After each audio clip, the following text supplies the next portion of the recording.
BJP की कार्यकर्ता बैठक में आज केंद्रीय मंत्री राजनाथ सिंह को आना था, वो तो नहीं आ सके, वो यहाँ पर वर्चुअल बैठक कर रहे हैं। लेकिन हम देखते हैं कि बीजेपी के कार्यकर्ता है उनमें कितना जोश है, क्योंकि 2022 में लगातार बीजेपी ये कह रही है कि वो जो अपने काम किया है उस काम की बुनियाद के ऊपर लोग उनको वोट देंगे। हम बात करते हैं कि आखिर कार्यकर्ताओं में जो नेता है उनमें क्या जोश है, ये बताइए कि क्या लगता है इस बार।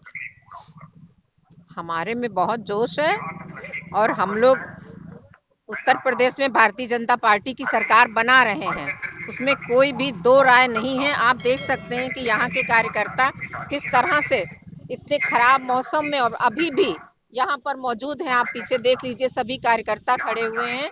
और लखीमपुर जिले से जैसे कि 8 सीटें जीती थी, हमें अपने कार्यकर्ताओं पे भरोसा है, अपने आप पे भरोसा है, अपने नेताओं पे भरोसा है, अपने मुख्यमंत्री पे भरोसा है। जो उन्होंने किया है 5 साल में, उससे हमें पब्लिक पे विश्वास है कि वो भारतीय जनता पार्टी की फिर से सरकार बनाए। इनका विश्वास है कि पब्लिक एक बार फिर बीजेपी की सरकार बनाएगी। आप बताइए कि आपको क्या लगता है। मैं तो 100% श्योर हूँ कि हमारी भाजपा की सरकार बनेगी।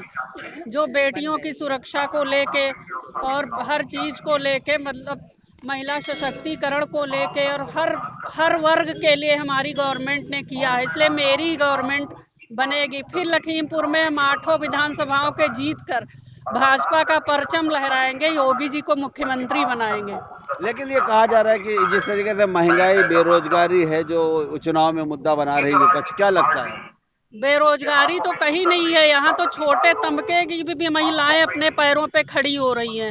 हमको तो कहीं नहीं दिख रहा, जिनके झोपड़ी थी उनके पक्के मकान बन गए हैं। आज महिलाएं गर्व से कह सकती हैं अपने पति से कि ये मकान मेरा है। आज ये सरकार ने हमें मौका दिया है, भाजपा सरकार ने, कि हमारी महिलाएं कह सके कि मैं अपने घर में हूँ, कोई उनको घर से निकालने वाला नहीं है। क्योंकि महिलाओं का घर कभी अपना नहीं होता था, आज उनको सरकार ने अपना घर दिया है। इनका यकीन है कि बीजेपी ने जिस तरीके से शहरी आवास योजना के तहत मकान दिया है तो महिलाएं काफी उत्साहित है और स्वावलंबी हुई। आप बताइए कि क्या लगता है, क्या कहना चाहते हैं। बीजेपी की प्रचंड बहुमत से सरकार बनने जा रही है, योगी जी की पुनः बीजेपी वापसी कर रही है और बीजेपी ने बहुत सारे धरातल पे कार्य किए हैं। विपक्ष जिस तरीके से घेराबंदी कर रहा है तो क्या लगता है विपक्ष घेराबंदी हर बार करता है समूह बनाकर, लेकिन वो पराजित होगा संपूर्ण रूप से और प्रचंड बहुमत से योगी जी की सरकार दोबारा वापसी कर रही है। दोबारा योगी सिंह की सरकार वापसी कर रही है। आप बताइए क्या वजह है जो वापसी करेगी। क्या वजह है वापसी करेगी। वापसी इसलिए करेगी, हमारी सरकार ने जितना कुछ किया है कोई भी सरकार नहीं कर सकती। अखिलेश यादव जी की 2 सरकारें थीं, 2 चक्कर वो अपनी सरकार बनाए, उन्होंने कुछ भी नहीं किया। और हमारी सरकार ने इतना कुछ किया कि कोई भी सरकार इतना नहीं कर सकती है। अच्छा ये बताइए, देखिए यहाँ पर राजनाथ सिंह को आना था, लेकिन राजनाथ सिंह के ना आने के वजह से देखिए कार्यकर्ता वापस जा रहे हैं। जबकि एक ये बात कही जा रही थी कि वर्चुअल जो मीटिंग होगी वर्चुअल बातचीत करेंगे, लेकिन उस वर्चुअल बातचीत को लिए सुनने के लिए शायद कोई तैयार नहीं है, क्योंकि जिस तरीके से कोविड के दौरान। आप बताइए कि आप लोग वर्चुअल बैठक चल रही है अंदर बता रहे संबोधन, तो उसकी मौसम खराब होने के कारण वो आ नहीं पाए हैं, उनका हेलीकॉप्टर लैंड नहीं कर पाया है। उनका पर्सनल स्क्वाड आया था, देखा मौसम खराब है, इस वजह से वो नहीं आ पाए हैं। मोबाइल कॉन्फ्रेंस से बात हो रही है, वो सभी संबोधित कर रहे हैं। लेकिन सुन नहीं रहे आप लोग, उनको सुनना चाहिए था सामने। नहीं, सुन तो रहे हैं, आवाज तो आ रही है, चारों तरफ स्पीकर लगे हुए, सब सुनाई पड़ रहा है। क्या लगता है 2022 में एक बार फिर से सरकार आएगी। पूर्ण बहुमत सरकार आएगी, पूर्ण बहुमत से। आप कहाँ रहते हैं। हम डिस्ट्रिक्ट लखीमपुर खीरी में रहते हैं, सदर में। आप सदर में रहते हैं। अच्छा, कोई ग्रामीण आदमी है यहाँ पे, गांव से आया है। आप बताइए कि आप कहाँ से आए। मैं ब्लॉक से आया हूँ, उधर से जोधपुर कला से। अच्छा ये बताइए, गांव में एक समस्या बताई जा रही है, जो समस्या पशुओं को लेकर है, उसका क्या इस बार फर्क पड़ेगा। सर कोई फर्क नहीं पड़ेगा, हमारी योगी सरकार बहुत अच्छा कार्य कर रही है, खेती भी है, सब कुछ है, सभी सिर्फ चरने से रोका जा रहा है, इससे पर कोई दिक्कत नहीं है, कोई दिक्कत नहीं है और बहुत अच्छे से होगी। 8 विधानसभा सीटें जीतेंगे और फिर से पुनः योगी जी को मुख्यमंत्री बनाएंगे। योगी एक बार फिर से मुख्यमंत्री बनेंगे। आप बाबा बताइए क्या नाम है आपका। क्या नाम है। हेलो, भारत माता की। क्या नाम है आपका। सुरेश चंद। कहाँ से आए आप। केवलपुरवा। ये बताओ क्या कैसे आए थे, क्यों आए थे। आ रहा मीटिंग में यहाँ। तो क्या आज राजनाथ सिंह तो आ नहीं पाए। राजनाथ सिंह जी तो आ नहीं पाए। अच्छा चलो कोई बात मौसम खराब होने चलो कोई बात ये नहीं। मतलब बीजेपी सरकार बनाएंगे फिर? हाँ बिल्कुल बनेगा। क्यों बनाएंगे? हाँ क्यों बनाएंगे? बनाई नहीं तो चना हो चावल हो या शक्कर और तेल यू को दी अच्छा, यू को दी। ये सरकार के मुकदमे कोई सरकार आज तक बन नहीं पाई है। अच्छा ये बताइए, गांव में रहते हैं आप? सब हमरे पूरा गांव रहते हैं आप? गांव में रहते हैं? केवलपुरवा। गांव में एक समस्या है जो जानवरों की वजह से खेतों को बल है। उके लिए बाड़ा तैयार है। क्या? बाड़ा सरकार बनवा रही है। हाँ, क्या? वो बाड़े में सब गौशाला, वो गौशाला में सब जा रहे हैं जानवर। अच्छा, गौशालाएं में तो गायें मर रही हैं, इनका क्या कहेंगे? अरे मर ना रही है, वहाँ चारा पा रही है। मर रही हैं, ये खबर मिलती है? नहीं नहीं मरती नहीं है। हाँ मरती नहीं है, मरने के लिए तो मान लो मरती नहीं है। तो मरेगा ही। जिसकी मौत आ जाएगी तो चाहे गौशाला हो चाहे घर पे हो तो मर जाना है। वो तो मर जाए जरूर। और ठंडी भूख से मर रहे हैं, भूख से। भूखे नहीं मरती है। हाँ, ये है कि थोड़ा समस्या है उनके लिए हाँ। कि पूरा उनका मतलब भोजन का इंतजाम नहीं हो पा रहा है, तो उसके प्रयास में सरकार लगी हुई है। सरकार लगी है। हाँ, अच्छा, जो समस्या, आप बताइए क्या नाम है आपका? क्या बताओ, हम क्या कहना चाह रहे ये हैं? कहना चाह रहे हैं, जो आप ये बात कह रहे हैं कि गायें मर रही हैं, गौशालाओं में वही गायों की डेथ हो रही है जो पहले से काफी वृद्ध और कमजोर थी। और जो चाइल्ड हैं, चाइल्ड लेवल की जो गायें हैं या जो हष्टपुष्ट गायें हैं, उनका कोई ऐसी इस तरह की घटना नहीं आप आई। नौजवान हो? जी बिल्कुल। एक नारा था मोदी जी का कि नौजवानों को साथ लेकर चलेंगे, सरकार में नौकरियां देंगे। क्या नौकरियां मिली आपको? मिल रही है सबको। आपको मैं नौकरी की बात बताऊं, मेरी सगी बहन का एनम में पोस्टिंग हुई है। किसी की औकात नहीं हुई जिसने जो मुझसे कभी 1 रुपया मांगा हो। केवल पापा जी ने सोचा भी कि कहीं से कुछ करके इस बार दीदी का सिलेक्शन करवा लें, तो दीदी ने कहा नहीं, मैं पेपर दे के निकाल लूंगी, पेपर इस बार मेरा सिलेक्शन हो जाएगा। आपको बता दें, योगी सरकार में शिक्षा के मतलब से, शिक्षा के पर्पज से किसी की औकात नहीं हुई कोई किसी विद्यार्थी से 1 रुपए की कोई घूस मांग ले। और योगी जी ने स्पष्ट ये कर दिया था कि किसी विद्यार्थी से यदि नौकरी के लालच में कोई 1 पैसा मांगता है, उन्होंने अपनी स्पीच में ये बात कही थी कि उसे सिर्फ न जेल ही भेजेंगे बल्कि उसकी पूरी संपत्ति जब्त कर देंगे। 2022 में योगी सरकार फिर से बनेगी, हैं? फिर से बनेगी। पक्का विश्वास है, पक्का विश्वास है, पूर्ण बहुमत से अच्छा, बनेगी। विधायक आपके क्षेत्र में कौन है? सदर विधायक योगेश वर्मा जी कैसे हैं ये? बहुत अच्छे विधायक हैं दादा, 24 घंटे काम करते हैं। ऐसा कोई गांव नहीं जिसमें 10-10, 5-5 बार वो गए ना हो। ऐसा कोई गांव नहीं। आपको बता दें, जब वो लखीमपुर में नहीं होते हैं, जब वो लखीमपुर में नहीं होते, लखनऊ में होते हैं, तब भी उनके लोग जो बैठे होते हैं कार्यालय में, ऐसा कोई व्यक्ति नहीं जिसकी बात सुनी ना जाए। आपको बता दें, और योगेश वर्मा जी ही एक ऐसे विधायक हुए हैं सदर विधानसभा में जिन्होंने माफियाओं से सीधी टक्कर ली है, उनको गोली तक मारी गई। केवल सदर विधायक योगेश वर्मा जी ऐसे विधायक हुए हैं जिन्होंने माफियाओं से सीधे टक्कर ली है। इससे पहले के जो भी विधायक हुआ करते थे, माफियाओं से सांठगांठ होती थी उनकी। माफियाओं को बिठा के गाड़ी में चलते। विधायक भी एक बार आप बनाएंगे? मेरी अगर चलेगी, मेरा व्यक्तिगत अगर आप कहें, तो मैं हमेशा योगेश वर्मा जी को। अगर इनका व्यक्तिगत रहे तो ये हमेशा, क्योंकि इनकी नजर में योगी सरकार भी बढ़िया है, मोदी सरकार भी बढ़िया है और इनका विधायक भी बढ़िया। आप बताओ सर, क्या आपके क्षेत्र में क्या समस्याएं हैं? समस्याएं बहुत हैं, क्या लेकिन धीमे धीमे सॉल्व होंगी। क्या समस्या, मेन समस्या क्या है? मेन समस्या अभी ये जो है, अभी ये लाइन कायदे से चालू नहीं की है। सबसे बड़ी समस्या ये है, इसको अगर जब भी इसको जो है जितने भी मतलब जो है अभी गाड़ियां जैसे लॉन्ग रूट की जब चल जाएंगी तो हमारे लखीमपुर का बहुत बड़ा विकास होगा। अभी बहुत सा विकास कार्य नहीं हुआ, जिस विकास कार्य की कार्यकर्ताओं में और भी देखते हैं अंदर भी। ये तो दुर्भाग्य है, मौसम की खराबी के कारण राजनाथ जी नहीं पहुंच पाए, और लेकिन अभी उनका उद्बोधन हो रहा है, आप देख सकते हैं। और पीलीभीत भी जाना था, संभवतः दोनों जगह लैंडिंग नहीं हो पाई। ये बताइए, 2022 में क्या लगता है, सरकार फिर से उसी तरीके से आएगी कि उससे ज्यादा आएगी? क्या इस बार संघर्ष ज्यादा करना पड़ेगा? सरकार बहुत मजबूती से आएगी, पुनरावृत्ति होगी 17 की, और पूरी तरह से जो हमारी सरकार की नीतियां हैं वो जन जन तक कामयाब रही हैं, और लोगों के अंदर मन में विश्वास आया है जो भारतीय जनता पार्टी की सरकार के प्रति। लगता है 2022 में पूर्ण बहुमत से एक बार फिर से पूर्ण बहुमत के साथ और बहुत अच्छी जिसे कहते हैं कि जो इस समय दिखाई दे रहा है, आप देखें इस समय जो माहौल है, कोई बड़ी बात नहीं है कि जितनी पिछली बार सीटें आई उससे ज़्यादा एक्सीड कर जाए।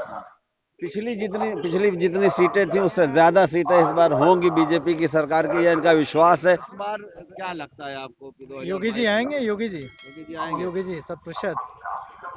क्यों ऐसा क्यों है कि क्यों आएंगे? कोई वजह होती है ना हर चीज नहीं, की। वजह ये है कि जिस तरीके से गुंडागर्दी, गुंडों के खिलाफ कार्रवाई हुई, गरीब आदमी को राशन मिल रहा है, फ्री बिजली मिल रही है, उनको घर मिल रहा है, सुख शांति है, तो क्यों नहीं भाजपा आएगी? भाजपा ने सभी वर्गों के लिए काम किया है, कोई एक ऐसा नहीं किसी एक विशेष वर्ग के लिए काम किया, सभी के लिए काम किया, सभी को योजनाओं का फायदा मिला है। तो निश्चित रूप से जनता जो है भारतीय जनता पार्टी को ही जिताएगी और योगी जी की ही सरकार बनेगी। सत्या जी जो प्रभारी है, सह प्रभारी हैं, केंद्रीय राष्ट्रीय मंत्री हैं, इनसे बात करते हैं। आखिर क्या बताइए कि इस वक्त जो क्या स्थिति है उत्तर प्रदेश के? उत्तर प्रदेश जनता देखा है, जो 17 से पहले भी बहुत सारे सरकारों को देखा है, 17 के बाद भी देखा है, वो अंतर जानता है। वो पहले का सरकार कैसे रही, अब का कैसा गए, उनका जिंदगी में जीवन में कितना बदलाव आया, पूरा प्रदेश कितना परिवर्तन हो रहा है वो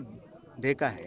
एक बार आशीर्वाद दिया है तो इतना परिवर्तन आया है, तो उनको लगता है कि और एक बार आशीर्वाद देना चाहिए, फिर योगी जी की सरकार बनाना चाहिए। और देखिए, पहले 17 से पहले प्रति व्यक्ति आय सिर्फ 45,000 था, अब 95,000 हो गया। इससे अब पता लगता है कितना बदलाव आया है। तो और एक बार आशीर्वाद देना चाहते हैं, फिर 300 पार करके पूर्ण बहुमत सरकार भारतीय जनता पार्टी का बनेगा। हर चुनाव में एक कार्यकर्ता जो सम्मेलन होते हैं या रैलियां होती हैं, उसका मकसद ये होता है कि सरकार की नीतियों को लोगों तक पहुंचाना। लेकिन जिस तरीके से आज एक बैठक नहीं हो पाई, जो केंद्रीय मंत्री का यहाँ पर आना था, तो क्या लगता है चुनाव में क्या उतार चढ़ाव होंगे इसकी वजह से? क्योंकि हर चीज को जनता तक पहुंचाना मेन मकसद होता है और नेताओं की अपनी शैली रहती है कि चुनाव के नजदीक ही जनता के बीच में जाते हैं। एक इंग्लिश में एक कहावत है, मैन प्रपोजेस गॉड डिस्पोजेस। तो आना चाहते थे, उनका मौसम आपने देख रहे, इतना कोहरा है तो उड़ नहीं पाया। देश का रक्षा मंत्री जी है, उनका हेलीकॉप्टर नहीं उड़ पाया, फिर भी उन्होंने समय निकाल के, तो फोन द्वारा आपने भी सुना है, तो संबोधित किया है। कार्यकर्ता समझते हैं, जनता समझती है, तो ऐसा कोई डेलिबरेट नहीं था कि वो नहीं आए। नहीं, मेरा मकसद ये नहीं, मेरा बात आपकी सही है कि जो ईश्वर चाहता है वही होता है, लेकिन जिस तरीके से शैली होती है नेताओं की कि चुनाव के वक्त ही दरवाजे जाके अपनी नीतियों को, सरकार की नीतियों को, पार्टी की नीतियों को बताते हैं और इसीलिए सारा दारोमदार जो है चुनाव के वक्त होता है। लेकिन इस वक्त क्योंकि मीटिंगें नहीं हो पा रही, जनता के बीच में जनता से संवाद नहीं हो पा रहा है, तो क्या लगता है चुनाव में इसका फर्क पड़ेगा? कुछ नहीं पड़ेगा। देखिए, परिवर्तन अब जो गाइडलाइंस है कोविड का समय, महामारी का, आपको मैंने एक एग्जांपल देता हूँ। अब तो बहुत सुधार आया है, 1000 तक बैठकें कर सकते हैं, लेकिन पिछले साल नवंबर में जो तुरंत उसी दौरान जो बिहार का चुनाव हुआ, तो वहाँ भी ऐसे ही स्थिति था, कहीं मीटिंगों का परमिशन नहीं मिलता था, फिर भी भारतीय जनता पार्टी का सरकार बना है। 15 साल वहाँ सत्ता में रहने के बाद भी फिर एक बार वहाँ जनता ने आशीर्वाद दिया है। तो जनता जाते, अपना कार्यकर्ता तो लगे हैं, भले नेताओं का बड़े सभा नहीं हो पा रही है, लेकिन अपना कार्यकर्ता घर घर संपर्क में लगे हैं, हर घर जा रहे हैं।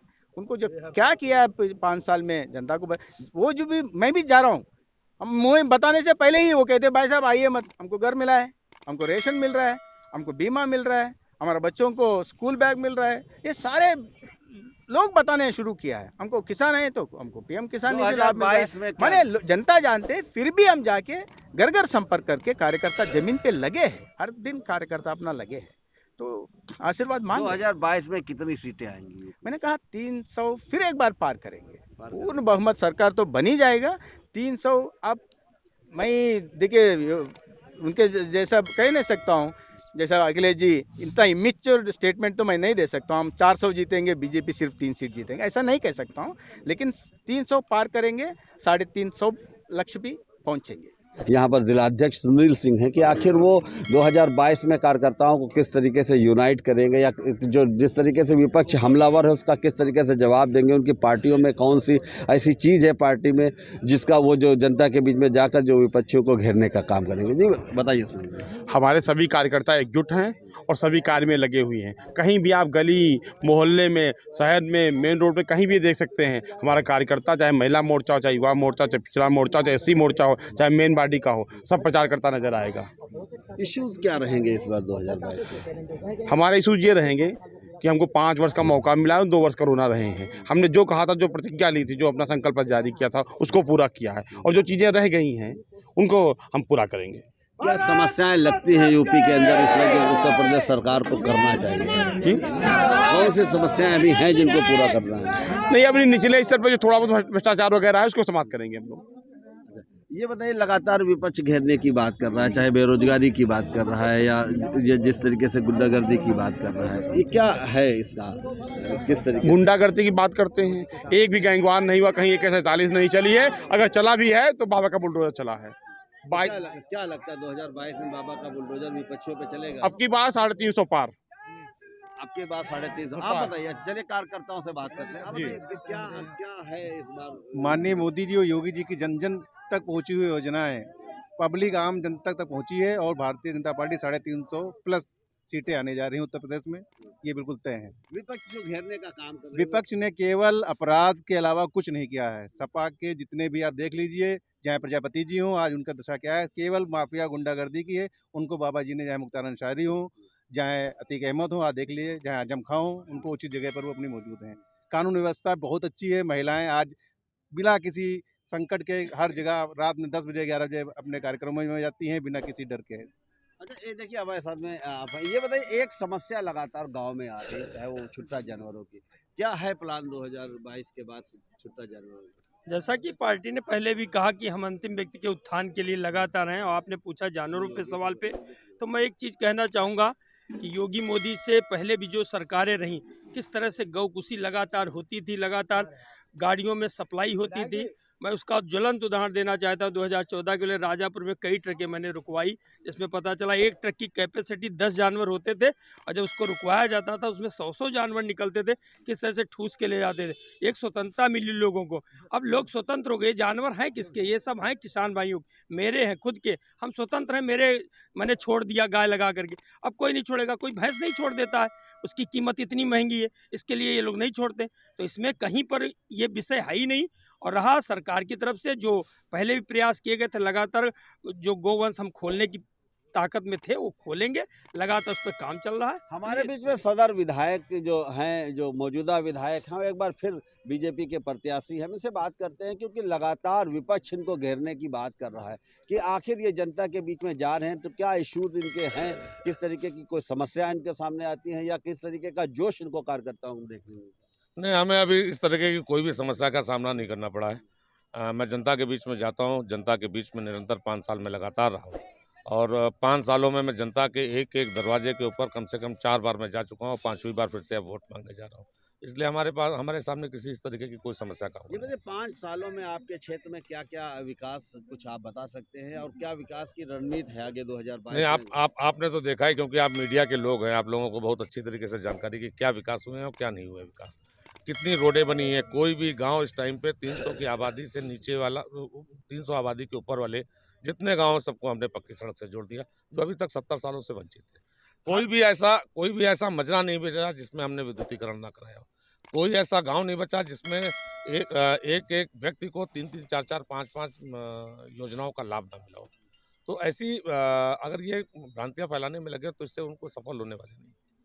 अच्छा, लगातार ये आरोप लगता है बीजेपी के ऊपर कि ये मुस्लिम विरोधी है और एक जात की बात करती है, तो ऐसे में क्या लगता है कि मुसलमान आपके साथ में हैं या मुसलमानों को आप अपने साथ रखना चाह रहे हैं या क्या है रणनीति? अगर आपको देखना तो अभी आप हमारे साथ में मुसेपुर खुर्द चलिए, जिसमें आप खीरी के रहने वाले हैं और खीरी के पड़ोस का गाँव है। और मुसेपुर खुर्द, मुसेपुर कला चलिए, आपको मालूम चल जाएगा कि वहाँ पे मुस्लिम विरोधी हम लोग हैं कि मुस्लिम के पक्ष में। अगर मुस्लिम विरोधी होते तो क्या उनको आवास हम देते? अगर मुस्लिम विरोधी होते तो क्या उनको उज्ज्वला गैस के अंतर्गत गैस कनेक्शन देते?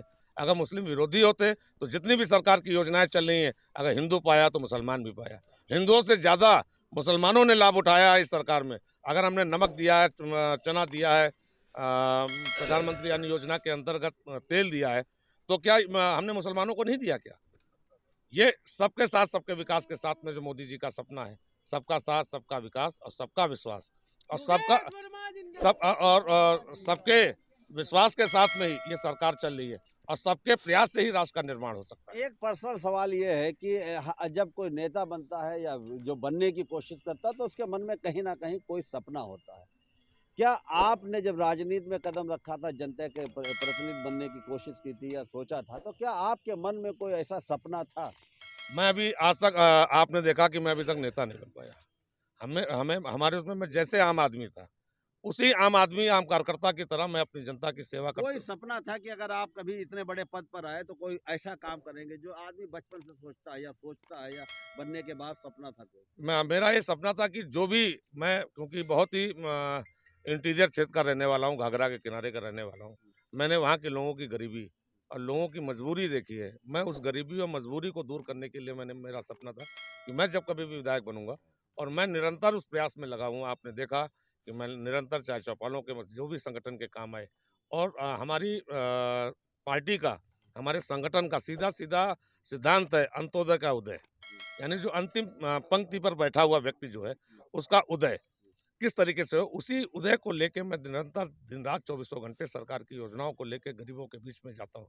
आज तक जितनी भी सरकारें हैं, योजनाएं तो उन्होंने बनाई, मगर उनके कार्यकर्ता, उनके विधायक, उनके समर्थकों ने कभी भी धरातल पे उतर के उन योजनाओं का लाभ पहुंचाने की कोशिश नहीं की। आपने देखा कि कितनी अच्छी संख्या है, करोड़ों में हर कोई भी योजना हो, अपने प्रदेश में देख लीजिए, करोड़ों की संख्या में लोगों ने लाभ उठाया, और उसमें हमारा जनपद लगभग हर उसमें प्रथम स्थान पे रहा। जैसा आपको विश्वास है कि 2022 में जनता आप पर फिर एक बार यकीन करेगी, तो 2022 के बाद आपके मन में एक कौन सी वो इच्छा है जिसको आप जरूर पूरा करना चाहें? देखिए, जैसे अभी हमारे यहाँ पे मेडिकल कॉलेज के बारे में हमने और सांसद जी ने मिलकर प्रयास किया था। मेडिकल कॉलेज हमारे यहाँ हो गया, उसका निर्माण कार्य शुरू हो रहा है। उसके निर्माण कार्य में जल्द से जल्द उसको पूर्ण कराना, और कुछ शिक्षा क्षेत्र में और भी काम करने की जरूरत है यहाँ पे। उसी को लेके हम लोग फिर से संकल्प लेके चल रहे हैं, और शिक्षा के क्षेत्र में यहाँ पे कुछ ना कुछ और नया करने की कोशिश। क्योंकि आप छात्र राजनीति से जुड़े हुए अध्यक्ष रहे यहाँ पर, तो छात्रों के लिए क्या मैसेज देना चाहते हैं? छात्रों के लिए वही बताया ना कि जब तक यहाँ पे एजुकेशन की व्यवस्था जो अभी तक 70 सालों में जो नहीं शुरू हो पाई, एक अभी हम मेडिकल कॉलेज खोल पाए। मैसेज क्या देना चाहते हैं छात्रों को? छात्रों को मैसेज ये देना चाहता हूँ कि आप कहीं बाहर जाने की कोई आवश्यकता नहीं। धीरे धीरे सभी कॉलेजों और सभी उनकी व्यवस्था यहाँ पे हो रही है। जो बच्चे बाहर पढ़ना चाहते हैं वो भी यहीं पे, जब स्कूल और कॉलेज खुलेंगे तो उनको यहीं पे पढ़ने की।